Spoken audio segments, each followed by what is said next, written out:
Hello friends, welcome back to my channel. आज की video में हम बात करेंगे सीएमए फाइनल के ग्रुप 3 के पेपर नंबर 14 की, that is strategic financial management. Friends, as you all know, अब सभी स्टूडेंट्स को अपनी प्रिपरेशन अकॉर्डिंग टू सिलेबस 2022 करनी पड़ेगी। फ्रेंड्स, आज की वीडियो में भी हम यही बात करेंगे कि सिलेबस 2016 और सिलेबस 2022 में कितनी सिमिलैरिटीज़ हैं। Friends, let's start the video.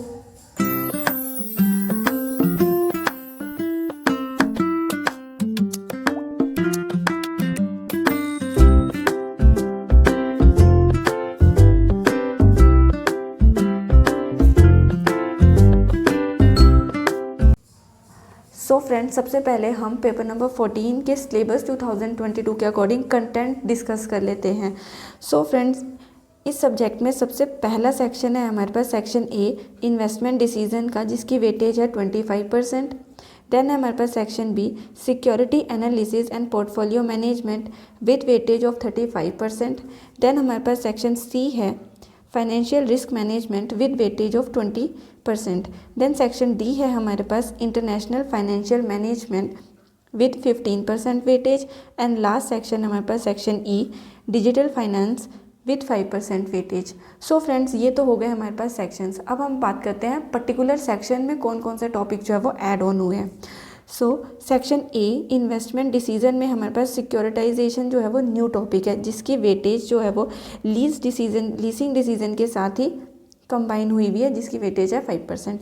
Then हमारे पास है सेक्शन बी में एफिशिएंट मार्केट हाइपोथेसिस, जो कि न्यू टॉपिक है। इसको कंबाइन किया हुआ है हमारे पास portfolio performance evaluation and portfolio revision के साथ विद वेटेज ऑफ 15%। देन हमारे पास सेक्शन सी है, जो कि एज इट इज़ ही है। देन हमारे पास सेक्शन डी भी एज इट इज़ ही है। एंड सेक्शन ई में हमारे पास न्यू टॉपिक है डिजिटल फाइनेंसिंग का, जिसकी वेटेज है 5%। अब अगर हम बात करें कि यही वेटेज जो है वो ओल्ड सिलेबस में किस तरीके से थी, हमारे पास ओल्ड सिलेबस में सेक्शन ए था इन्वेस्टमेंट डिसीजन का, जिसकी वेटेज थी 25% की। देन हमारे पास security analysis and portfolio management भी था, जिसकी वेटेज थी 25%। इस बार वेटेज हो गई है 35%। मीन्स न्यू सिलेबस में अब इस टॉपिक की वेटेज जो है वो 35% कर दी है, बट ओल्ड सिलेबस में इसकी वेटेज थी 25% की।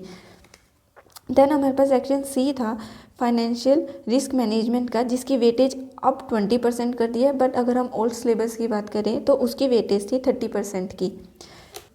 Then section D, international financial management की वेटेज अब 15% हो गई है, पर पहले थी हमारे पास 20%। फ्रेंड्स, अगर हम बात करें तो कितने टॉपिक्स हमें ऐड ऑन करने पड़ेंगे अपनी रिवीजन में। सिक्योरिटाइजेशन ऐड ऑन करना पड़ेगा आपको, एफिशिएंट मार्केट हाइपोथेसिस करना पड़ेगा add, and then digital financing करना पड़ेगा। फ्रेंड्स, ये हो गई इस सब्जेक्ट की बात। अगर आपको इस सब्जेक्ट को कंप्लीट करने में या इसकी रिवीजन में कोई भी प्रॉब्लम आ रही होगी तो आप मुझे कमेंट सेक्शन में बताना। मैं अपने एंड से उस चीज़ को सॉल्व करने की पूरी कोशिश करूँगी। और फ्रेंड्स, होप आपको ये वीडियो अच्छी लगी होगी। प्लीज़ मेरी वीडियोज़ को लाइक शेयर कमेंट करना मत भूलना, and subscribe my channel for more updates.